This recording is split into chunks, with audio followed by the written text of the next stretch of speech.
yma heddiw yng Nghlwb Pêl-droed Dinas Bangor ac yma yn gweld gymaint o blant o ysgolion cynradd Gwynedd yn cael mwynhau ac yn dathlu'r ffaith bod Cymru drwodd i rownd derfynol yr Ewro, rhywbeth sydd ddim wedi digwydd mewn sawl cenedlaeth mae'n debyg.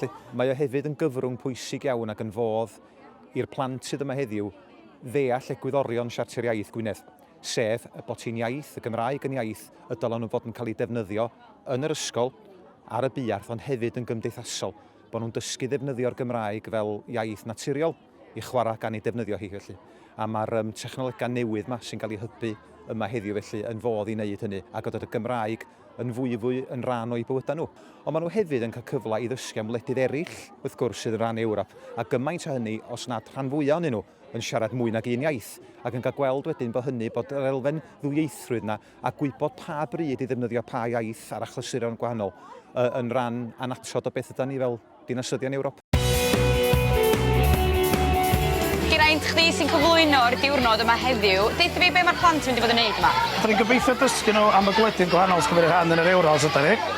Neud hynny drwy weithgareddau gwahanol, dysgu nhw fflagia, rhan thema, trio bwydydd gwahanol. Gymaint o beth oedden ni'n gallu neud o ddiddorol. Dwi sicr yn hoffi mwyd, ond dwi ddim yn siŵr sut oedd rai o'r plant yn teimlo am y bwydydd tramor.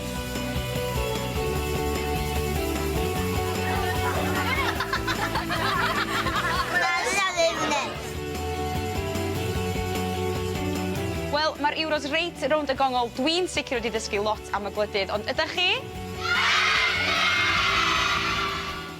Cwmni da, Siarter Iaith, ysgolion Gwynedd a Cyngor Gwynedd ar y cyd, da ni wedi cyd-buddsoddi i sicrhau bod heddiw yn gallu digwydd. Oedden ni'n meddwl bod o'n ddefnydd da o arian mwyn sicrhau y math yma beth, a da ni'n gobeithio cael gwneud mwy o hyn i'r dyfodol.